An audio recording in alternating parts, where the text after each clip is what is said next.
खासदार सुप्रिया सुळेंकडे ओबीसी प्रमाणपत्र आहे. विजय वडेट्टीवारांच्या दाव्यानं चर्चांना उधाण.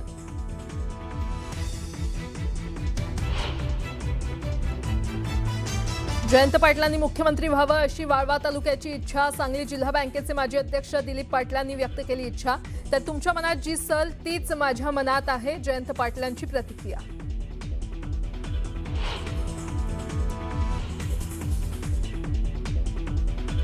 खाऊन पिऊन आंदोलन करा. मी जे आंदोलन करायचो ते चोरून खायचं आणि आंदोलन करायचो. नरहरी झिरवळ यांचा विद्यार्थ्यांना अजब सल्ला.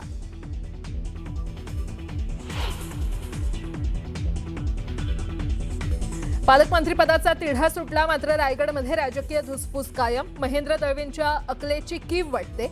अनिकेत तटकरेंचा हल्लाबोल. तर तटकरे कुटुंबाने राजकीय परिभाषा करू नये, महेंद्र दळवींचं प्रत्युत्तर. यानंतरची बातमी नांदेडमधनं. नांदेडच्या लोहा तहसील कार्यालयामध्ये कथित दादागिरीचा आणखी एक व्हिडिओ समोर आलाय. खेडकरवाडी येथील शेतीचा परस्पर झालेला फेरफार थांबवण्यासाठी अर्ज देण्यासाठी गेलेल्या शेतकऱ्याला अधिकारी आणि कर्मचाऱ्याकडून कथितरित्या दमदाटी करताना या व्हिडिओमध्ये पाहायला मिळत आहे. व्हिडिओमध्ये नायब तहसीलदार राजेश पाठक आणि अव्वल कारकून अजित केदार हे शेतकऱ्याशी अरेरावीची भाषा करताना या व्हिडिओमध्ये पाहायला मिळत आहे. यापूर्वी सुद्धा एका शेतकऱ्याला कॉलर पकडून तहसील बाहेर काढतानाचा व्हिडिओ व्हायरल झाला होता. त्यानंतर हा दुसरा व्हिडिओ व्हायरल झालाय. त्यामुळे लोहा तहसील मधील कारभार चव्हाट्यावर आलाय.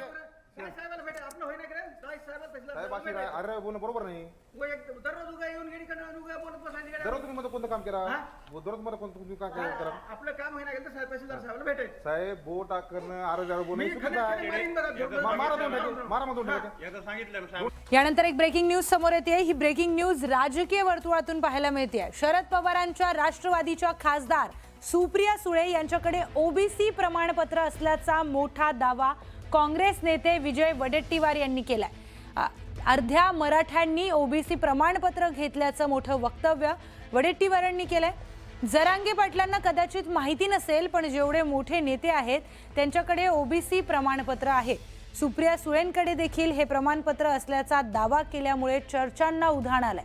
तसेच सगळ्यांनीच ओबीसीचं प्रमाणपत्र घेऊन ठेवल्याचा टोलाही त्यांनी लगावलाय. यावेळी बोलताना त्यांनी जोरदार टोला लगावला. ओबीसींनी जनरल व्हावं आणि सगळ्यांनी ओबीसीत यावं असा टोला त्यांनी लगावलाय.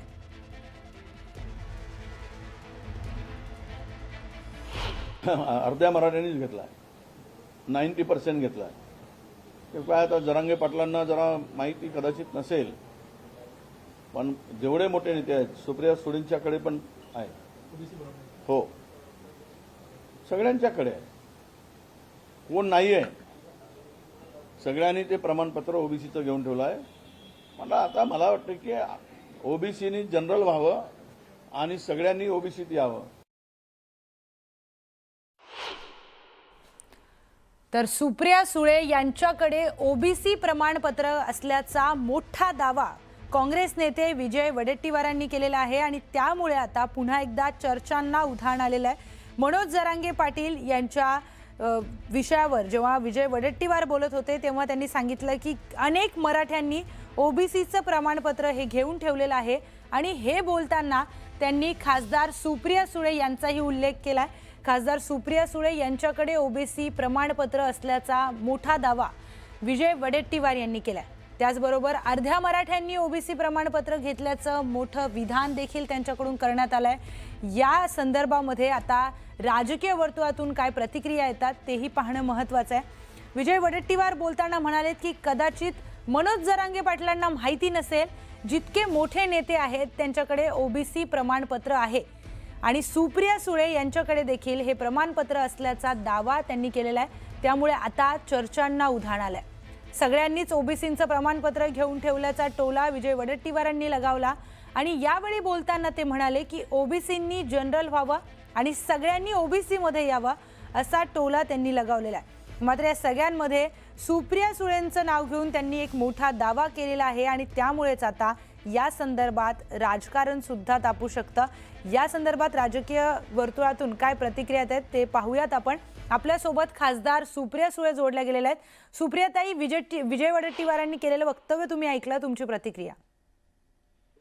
अहो म्हणजे मला का ते मला असं काँग्रेस पक्ष, राष्ट्रवादी काँग्रेस पक्ष शरद पवारांना टार्गेट करतायत मला कळत नाही. आम्ही मित्र पक्ष आहोत आणि मित्र पक्षाला टार्गेट करण्यात काय आनंद काँग्रेस पक्षाला मिळतोय मला हे कळत नाहीये. एकतर माझ्याकडे असं सर्टिफिकेट नाहीये एकतर, आणि ते मला विचारू शकतात ना. आता मला हा विषय दिल्लीच्या काँग्रेसपर्यंत न्यावा लागेल, कारण का जर असे काँग्रेसचे नेते आमच्याबद्दल खोट्या गोष्टी आणि समाजात खोट्या गोष्टी पसरत असतील ते अयोग्य आहे. हो, आम्ही इमानदार लोक आहे. ताई तुमच्याकडे सर्टिफिकेट नाहीये, बरोबर आहे तुम्ही जे म्हणताय. माझ्याबद्दल अशी अहो नाही कसं असेल तुम्ही मला सांगा ना. नाही, तुमच्याकडे सर्टिफिकेट नाहीये हे तुम्ही म्हणताय, पण ते पब्लिकली हा खूप मोठा दावा काँग्रेसचे ज्येष्ठ नेते विजय वडेट्टीवार यांनी केलाय. हो, मग ह्याचं उत्तर काँग्रेसने दाखवावं सर्टिफिकेट. काँग्रेसकडे जर ते सर्टिफिकेट असेल तर काँग्रेसने ते दाखवावं. ताई तुम्ही आधी सुद्धा बोलताना म्हणालेले होते की महाराष्ट्र काँग्रेसला राष्ट्रवादींचा काय प्रॉब्लेम नेमका आहे तो कळत नाहीये, कारण आधी सुद्धा असं शाब्दिक वार पाहायला मिळालेले होते. अहो, मला वेदना होत आहे त्या गोष्टीच्या. का काँग्रेस पक्ष मला टार्गेट किंवा राष्ट्रवादी काँग्रेस शरदचंद्र पवारला टार्गेट करते याचं उत्तर काँग्रेसच देऊ शकतो, मी नाही ना देऊ शकत. त्याचं माझ्याकडे उत्तरच नाहीये, मी निरुत्तर आहे खरं. म्हणजे मलाच विश्वास बसत नाही की असं माझं नाव का घेत आहेत. पण असं का टार्गेट केलं गेलं असेल, नेमकं काय वाटतंय, कारण मित्र पक्ष आहे. म्हणजे मलाच विश्वास बसत नाही की, आणि ते मला विचारू शकतात ना या गोष्टी. ताई त्यांनी आधी सुद्धा विधान केलं होतं की खासदार मोदींना कितीही वेळा भेटा राष्ट्रवादीचे, आम्हाला काही फरक पडणार नाही वगैरे. ताई माझा आवाज येतोय? तर सुप्रियाताईंचा आवाज आपल्यापर्यंत पोहोचत नाहीये. आता आपण बघतोय की ही मोठी ब्रेकिंग न्यूज समोर आलेली आहे. काँग्रेसचे नेते विजय वडेट्टीवार यांनी मोठा दावा केलाय की सुप्रिया सुळे यांच्याकडे ओबीसी प्रमाणपत्र आहे. दुसरीकडे सुप्रिया सुळे न्यूज 18 मराठीशी आत्ता बोलताना म्हणालेले आहेत की माझ्याकडे असं कुठलंही प्रमाणपत्र नाही, आम्ही प्रामाणिक लोक आहोत, इमानदार लोक आहोत, आमच्याकडे हे प्रमाणपत्र नाही. मात्र त्यांचाच मित्रपक्ष असलेला काँग्रेसचे ज्येष्ठ नेते विजय वडेट्टीवार मात्र म्हणतात की सुप्रिया सुळे यांच्याकडे ओबीसी प्रमाणपत्र आहे. आता नेमकं या दाव्यामध्ये किती तथ्य आहे, आणि सुप्रिया सुळे जे म्हणालेले आहेत की माझ्याकडे ओबीसी प्रमाणपत्र नाही, मग काँग्रेस थेट आरोप सुप्रिया सुळेंवर का केले जात आहेत असा सुद्धा प्रश्न त्यांनी उपस्थित केलाय. मला प्रचंड वेदना होत आहेत, काँग्रेस वारंवार राष्ट्रवादीला किंवा मलाच का टार्गेट करते, अशा पद्धतीची प्रतिक्रिया सुप्रिया सुळे यांनी दिलेली आहे.